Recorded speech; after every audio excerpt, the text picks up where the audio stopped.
always come on Mondays.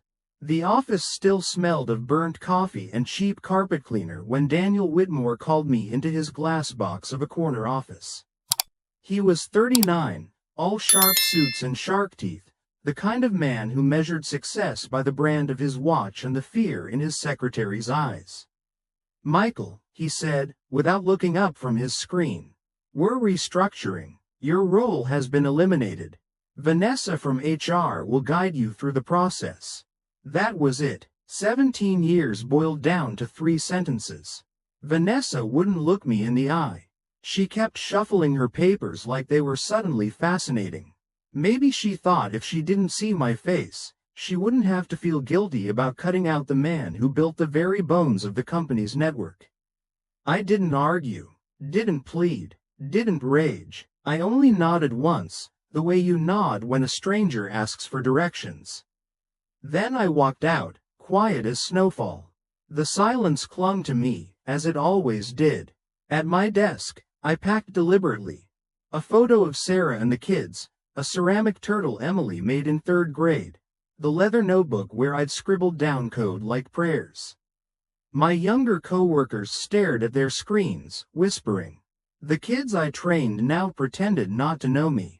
Daniel didn't bother with a handshake. He just watched me leave, making sure I didn't steal the silverware on my way out. But Daniel didn't know. None of them did. I already had the silverware. In triplicate, stored in places no one could touch.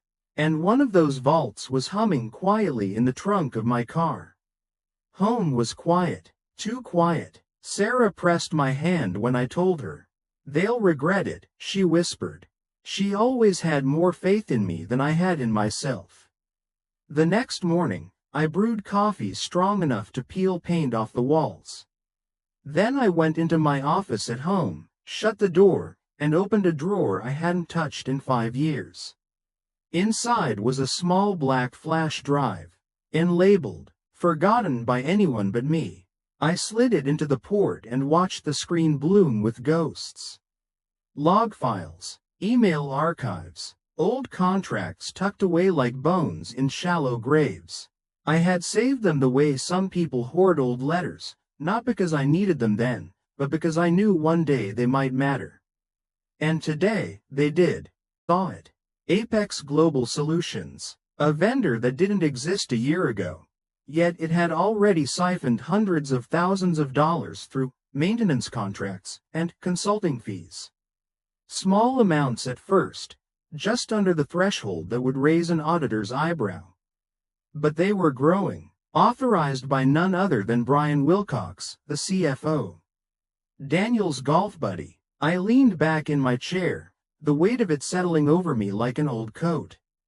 They hadn't just fired me to cut costs. They fired me because I was the one person who might notice the hole they were digging. But I had noticed, and I wasn't just anyone. I was the architect. For weeks, I did nothing. At least, that's what it looked like. Sarah thought I was taking time to recover. Neighbors thought I was tinkering with freelance work. Daniel and Brian probably imagined me drowning my sorrows in whiskey and late-night reruns.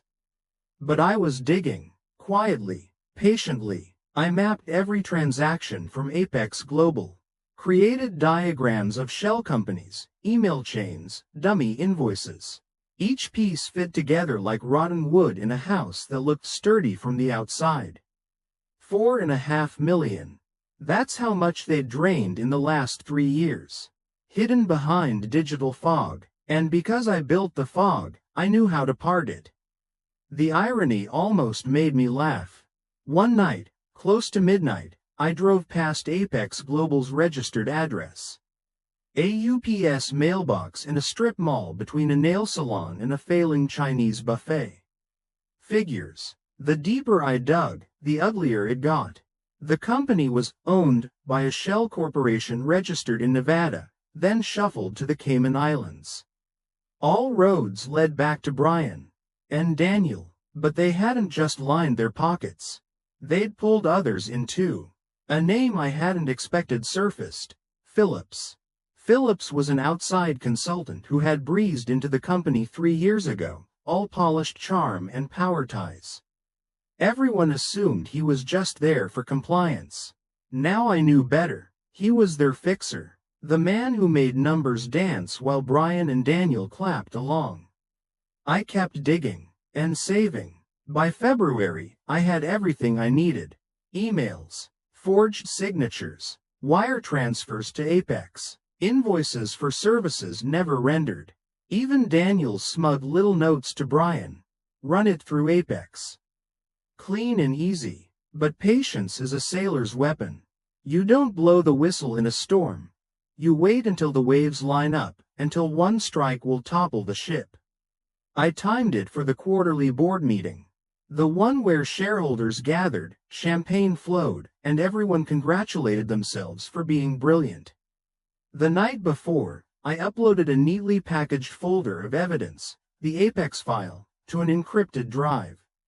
At 8 a.m. sharp, I scheduled it to drop into the inboxes of every board member, the SEC, and a handful of journalists with appetites for blood.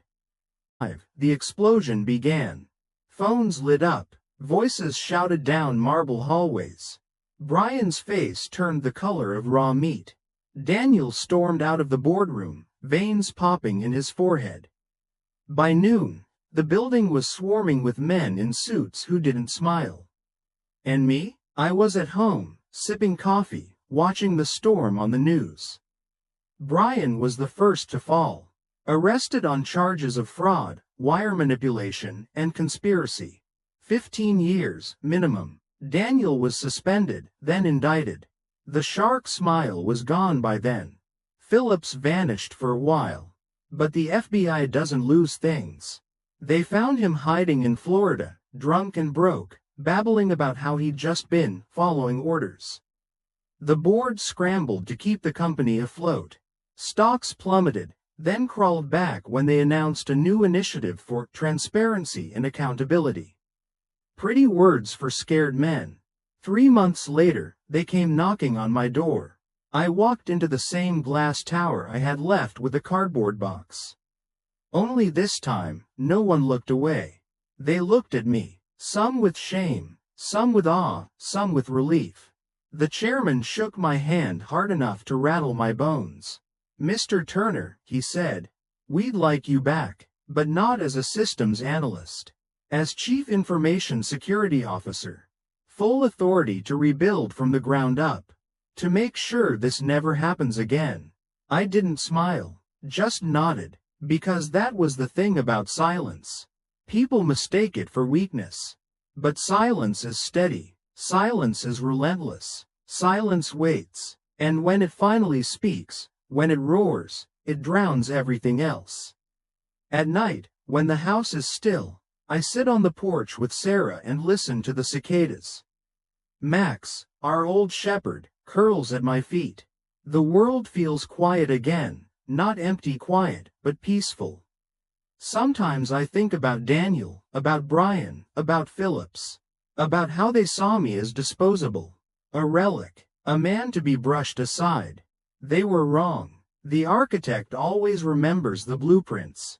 And if you betray the architect, you should be ready for the collapse.